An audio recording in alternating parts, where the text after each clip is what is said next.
નમસ્કાર મિત્રો, મને ખબર જ ન હતી કે કોઈ મને ઘૂરીને જોઈ રહ્યું છે. હું તો મારા લુગડા સાફ કરતી કરતી વાતો પણ કરતી હતી, પણ તે માણસ મારી આખી વાડીને જોતો હતો. તે મારી વાડીમાંથી મારા મલકાતા પાકને પણ જોતો હતો, પણ મને કાંઈ ખબર ન હતી કે તે માણસ મારું ખેતર જ ખેડી નાખશે. મિત્રો, હું આશા રાખું છું કે તમે મારા શબ્દોને બહુ સારી રીતે સમજી શકતા હશો. પછી મેં જ્યારે ધ્યાનથી જોયું તો તે માણસ મારા પહાડોને જોઈ રહ્યો હતો. મારા પહાડ પણ નીચે ઝૂકેલા હતા, આથી તેને બધું સરખી રીતે નવાજાતું હતું. તેને જ્યાં સુધી મારી વાડીમાં જોયું ત્યાં સુધી મારું કામ પતી ગયું હતું. તો હું હાથ પગ ધોઈને તેને પાણી આપવા માટે ગઈ હતી. પાણી લેતા લેતા તેને મારા હાથને પણ અડી લીધા હતા અને પછી તેને માર હારે, હેલો મિત્રો, મારું નામ મિત્તલ છે. હું બહુ ભપકાદાર છોકરી છું. હું એક ગામડાની છું. મારા સાસરિયાવાળાને ગામોમાં બહુ જમીન હતી, પણ અમે લોકો બધા શહેરમાં રહેતા હતા. ક્યારેક ક્યારેક અમારો આખો પરિવાર ગામ જતો હતો, કારણ કે ખેતીનું ઘણું બધું કામ હોય તો બધાને ત્યાં જવાની જરૂર પડતી હતી. તો હું જ્યારે ગામ ગઈ તો ત્યાંની પણ મારી એક કહાની હતી. એ હું તમને આ વાર્તામાં જણાવીશ કે કેવી રીતે મારું આખું ખેતર ખેડાઈ ગયું હતું. હવે આમ જુઓ તો હું જોવામાં તો રૂપનો કટકો લાગતી હતી. હું તમને કઈ રીતે કહું કે મારી વાડીમાં કેટલા સારા ફૂલો ઉગી ગયા હતા. મારી વાડીનું માપ એવું હતું કે લોકોને એમ જ થતું હતું કે અમે આની વાડીમાં સીધા બીજ વાવી દઈએ. મિત્રો, સમજી જજો મારા આ શબ્દોને, એટલે તમારો નાગરાજ ફૂંફાડા મારતો રહી જશે તો તમે તેને પકડીને રાખજો, નકર દરવાજો ખોલને સીધો બહાર જ આવી જશે. લગ્નના થોડા દિવસો પછી જ અમે લોકો શહેરમાં આવી ગયા હતા. ત્યાં અમે લોકોએ એક મકાન ભાડે રાખી લીધું હતું, પણ ઘરમાં થોડીક મુશ્કેલીઓ ચાલી રહી હતી. ત્યાં થોડીક જગ્યા પણ ઓછી હતી, આથી અમારે બીજું એક ઘર લેવું પડ્યું હતું. અને એ બીજા ઘરમાંથી મારા પતિનો ઓફિસ જવાનો રસ્તો બહુ નજીક પડતો હતો, આથી મારા પતિ કામથી વધુમાં વધુ તો તે બહાર જ રહેતા હતા. હવે આ નવા ઘરમાં આવવાથી મારી મુલાકાત એક બાજુમાં રહેવાવાળી મારી પડોસણ વિનીતાની સાથે થઈ હતી. થોડા દિવસમાં અમે બંને બહુ પાકી બહેનપણી બની ગઈ હતી. મારા ઘરમાં હું અને મારા પતિ જ રહેતા હતા, અને વિનીતાના ઘરમાં તે અને તેનો પતિ અને તેના સસરાની સિવાય એક બીજો છોકરો પણ રહેતો હતો.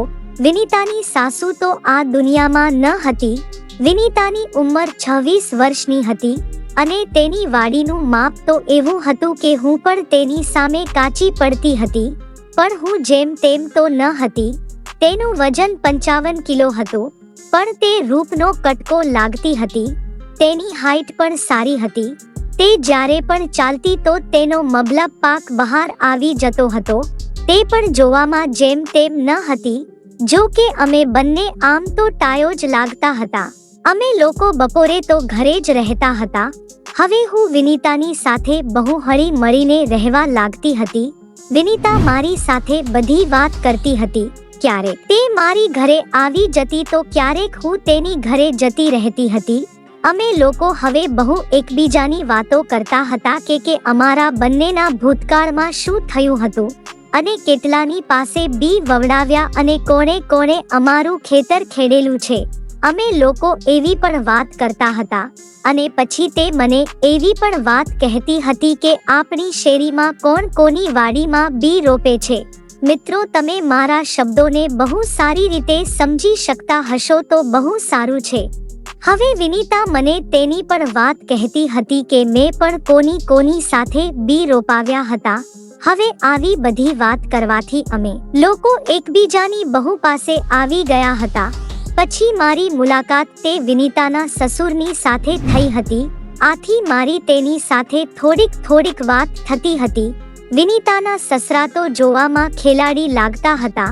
મને તેને જોઈને જ એમ થતું હતું કે તે હવે મારી વાડીમાં બીજ રોપી દેશે. તે મને બધું પૂછી રહ્યા હતા. પછી મારા પતિની પણ મુલાકાત તેની સાથે થઈ ગઈ હતી. વિનીતાના સસરા પણ હવે મારા ઘરે આવતા જતા હતા. મહત્વની વાત એ હતી કે તે વિનીતાના સસરા બહુ હસમુખા હતા. તે ગમે ત્યારે ગમે તેવી વાત કરી નાખતા હતા. જો કે તેનો સ્વભાવ આવો જ હતો, આથી હું તેને કંઈ કહી શકતી ન હતી. હવે એક દિવસ હું ઘરે હતી અને વિનીતા કંઈક કામથી બહાર ગઈ હતી અને તેના સસરા પણ બહાર ગયા હતા. તો તેના ઘરની ચાવી મારી પાસે હતી. તો તેના સસરા મારા ઘરે આવ્યા હતા. તેણે મારો દરવાજો ખખડાવ્યો તો એ સમયે હું કપડાં ધોઈ રહી હતી. આથી મારા પણ લુગડા થોડાક પલી ગયા હતા. આથી હું ઓઢણી ઓઢ્યા વગર જ મેં દરવાજો ખોલ્યો હતો. તો તે સીધા મને જોઈને સારી રીતે હસવા લાગ્યા. તે મારા પાકને જોતા હતા. તેને મને કીધું કે તું શું કરી રહી છે? મેં કીધું કપડાં ધોતી હતી. તમે બેસો, હું આવું છું. મને ખબર જ ન હતી કે તે મને જોઈ રહ્યા હતા. આથી હું મારા કપડાં સાફ કરવા લાગી. ત્યાં મને ખબર પડી કે તે મારા માટલાને જોતા હતા. હવે મારું કામ થઈ ગયું હતું. તો હું તેને પાણી દેવા ગઈ હતી. તેને પાણી લેતા લેતા તે મારા હાથને પણ અડી ગયા હતા. ત્યાં સુધીમાં વિનીતા પણ આવી ગઈ હતી. પછી તે બંને પોતાના ઘરે જતા રહ્યા હતા. હું મારા ઘરનું કામ કરીને નવરી થઈ ગઈ હતી. થોડી વાર પછી પાછો દરવાજો ખખડવાનો અવાજ આવ્યો. મેં દરવાજો ખોલ્યો તો સામે વિનીતા હતી. તે અંદર આવી અને મારી પાસે બેસીને ટીવી જોવા લાગી. અમે બંને વાત કરતા હતા. વાતમાં મેં તેને કીધું કે તારા સાસુના અવસાન થઈ એ કેટલો સમય થયો છે? તો તે મને કહેતી હતી કે 2 વર્ષ થઈ ગયા છે. તો મેં તેને કીધું કે તો તું તારા સસરનું ધ્યાન બહુ સારી રીતે રાખતી હશે ને? તો તે મને કહેતી હતી કે હા, મારે તો તેનું ધ્યાન બહુ રાખવું પડે છે. તો પછી તે મને કહેવા લાગી કે અલી, હું તને એક વાત કહેવા માંગુ છું. મેં કીધું કે હા, બોલ ને. તો તે મને કહેવા લાગી કે યાર, મારા સસરાને તું બહુ ગમી ગઈ લાગે છે. તે તારી પાછળ પાગલ થઈ ગયા છે. મેં કીધું કે એવું કાંઈ નથી, તું મને હેરાન ના કર. તો તે મને કહેવા લાગી કે હા, એવું જ છે. મેં કીધું કે ના, હવે તું મને હેરાન કરવાનું બંધ કર. તો તે મને કહેવા લાગી કે યાર, હજી તો તું જવાન લાગે છે. તારી વાડી પણ બહુ સારી છે. અને તે જ્યારે પણ ચાવી લેવા આવી હતી ત્યારે દરવાજો ખુલ્લો જ હતો. ત્યારે તે મને અને તેના સસરાને વાત કરતા જોઈ ગઈ હતી. પછી તે મને કહેવા લાગી કે જો તને ખોટું લાગતું હોય તો તું તારી રીતે જોઈ લેજે. પણ પછી હું ગમે તેમ તેની વાત માની ગઈ હતી. થોડી વાર પછી તે પોતાના ઘરે જતી રહી હતી. પછી મેં હવે તેના સસરા ઉપર ધ્યાન રાખવાનું શરૂ કરી દીધું હતું કે તે મારામાં શું જોઈ ગયા હતા. તે હંમેશા મારા ઘરે આવતા રહેતા હતા. હું ગમે ત્યારે તેની સામે મારું ફળિયું વાળતી હતી તો તે મને છુપાઈને જોઈ લેતા હતા. તે ગમે ત્યારે મારા માટલા અને પહાડને જોતા રહેતા હતા. હવે આવી રીતે જોતા જોતા 2 મહિના થઈ ગયા હતા. પછી એકવાર એવું થયું કે વિનીતાના નાના છોકરાનો જન્મદિવસ આવવાનો હતો. તો તેને અમને બધાને તેના ઘરે બોલાવ્યા હતા. મારા પતિ મને કહેતા હતા કે તું તેના ઘરે જતી રહેજે અને ગિફ્ટ આપીને આવજે. મારા પતિને બહુ મોડું થવાનું હતું. હવે તે જન્મદિવસની પાર્ટી એક બહુ મોટી હોટલમાં હતી. ત્યાં જમવાનું પણ હતું. ત્યાં બહુ બધા મહેમાન આવવાના હતા.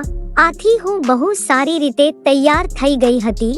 તૈયાર થઈને મેં કાચમાં જોયું તો હું બહુ ફટકો લાગતી હતી. મારી વાડીનો પાક આખો મલકાતો હતો. પછી હું વિનીતાના સસરાને યાદ કરવા લાગી. હવે મેં જે હાડી પહેરી હતી તેમાં પાછળથી મારો ભાગ બહુ જ સારી રીતે દેખાતો હતો. ત્યાં થોડી વાર થાય તો વિનીતા મને બોલાવવા આવી હતી. તે મને જોઈને કહેવા લાગી કે અલી, તું તો બહુ સારી લાગે છે. આજે મારા સસરા તારી પાછળ પાગલ જ થઈ જશે. મને એમ લાગે છે કે આજે મારા સસરા તારી વાડીમાં બીજ વાવી દેશે.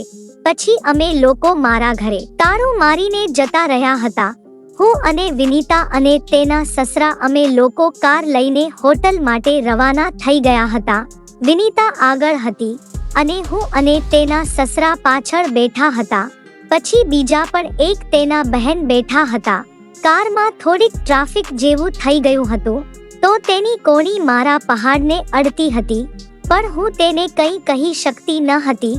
તે મારા સ્તંભોને પણ હલબલાવી નાખતા હતા, પણ હું તેને કંઈ કહી શકતી ન હતી. મને એમ થતું હતું કે તેને કેટલી બધી પેલી છે, આથી હું તેનો થોડોક સાથ આપતી હતી. ત્યાં અચાનક મારા પતિનો ફોન આવ્યો કે તમે બધા ક્યાં પહોંચ્યા છો? મેં કીધું કે બસ અમે લોકો હોટલ પહોંચવા આવ્યા છીએ. તો તે પણ કહેવા લાગ્યા કે હા હું પણ આવું છું. મારા પતિ પણ પહોંચી ગયા હતા. પછી અમે લોકોએ બધાએ કેક કાપી અને પછી અમે લોકો રાતે જમીને ઘરે આવી ગયા હતા. ઘરે પહોંચ્યા તો 10 વાગી ગયા હતા. હવે કારમાં તો જગ્યા ન હતી, તો મારા પતિ કહેવા લાગ્યા કે તમે લોકો જતા રહો, હું પાછળથી આવું છું. આથી અમે લોકો કારમાં બેસી ગયા હતા. વિનીતાના સસરાએ પાછું તેનું કામ શરૂ કરી દીધું હતું. રોડમાં બહુ રોડા આવતા હતા, તો મારા લીંબુડા તેના હાથને અડી જતા હતા. તે તીરહી નજરથી મારા લીંબુના ભાગમાં જોતા હતા. થોડી વારમાં અમે લોકો ઘરે પહોંચી ગયા હતા. આથી હું સૌથી છેલ્લે કારમાંથી ઉતરતી હતી, તો વિનીતાના સસરા મને કહેવા લાગ્યા કે તું મારા ફોનને ચેક કરી દેતો, મારો ફોન ચાલુ નથી થતો. આથી મેં તેનો ફોન લીધો તો તેને મારો હાથ પકડી લીધો હતો. મેં તેને કીધું કે અરે મારો હાથ છોડી દો, કોઈ આપણને જોઈ જશે. પછી હું ઘરે આવી ગઈ હતી. મારા પતિ પણ ઘરે પહોંચી ગયા હતા. મેં હાડી ઉતારી અને એક કૂણો એવો ગાભો પહેરી લીધો હતો. હું વિનીતાના સસરાના વિશે વિચારવા લાગી. સવારે મારા પતિનો ફોન આવ્યો. તે આજે જ ઘરે આવી જવાના હતા.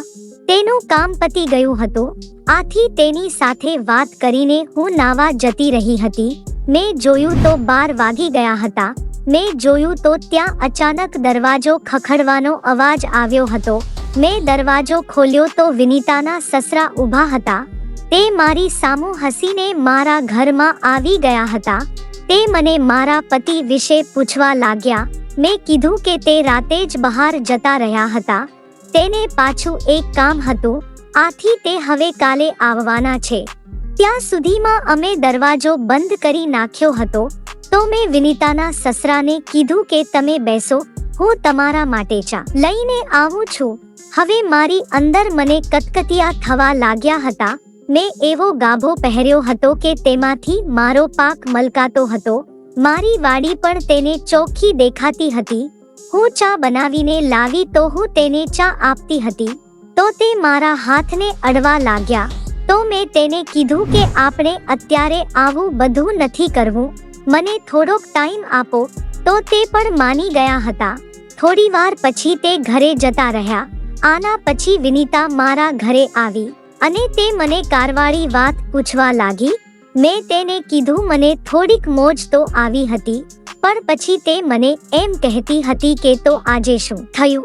તો પછી મેં વિનીતાને જે વાત તો કીધી તે વાત સાંભળીને ચોંકી ગઈ હતી. હવે તો તે મને કહેતી હતી કે હું કાલે બહાર જાઉં તો તું મારા સસરાને તારા ઘરે બોલાવી લેજે અને જોજે કે પછી તે શું કરે છે. પછી મેં તેને હા પાડી દીધી હતી. પછીના દિવસે વિનીતા તેના કામથી જતી રહી હતી. હવે 12 વાગ્યા પછી હું સાવ એકલી જ હતી. મારા પતિ પણ ઓફિસ જતા રહ્યા હતા.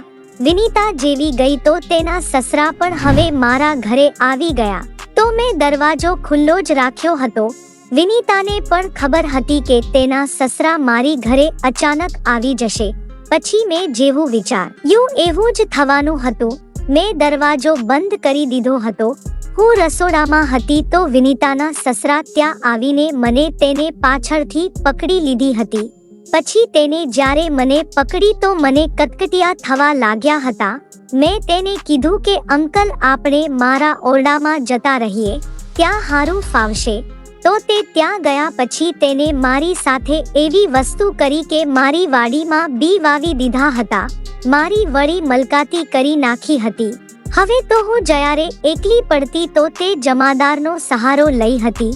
મિત્રો, જો તમને આ વાર્તા ગમી હોય તો વિડીયોને લાઈક કરી દેજો. ધન્યવાદ.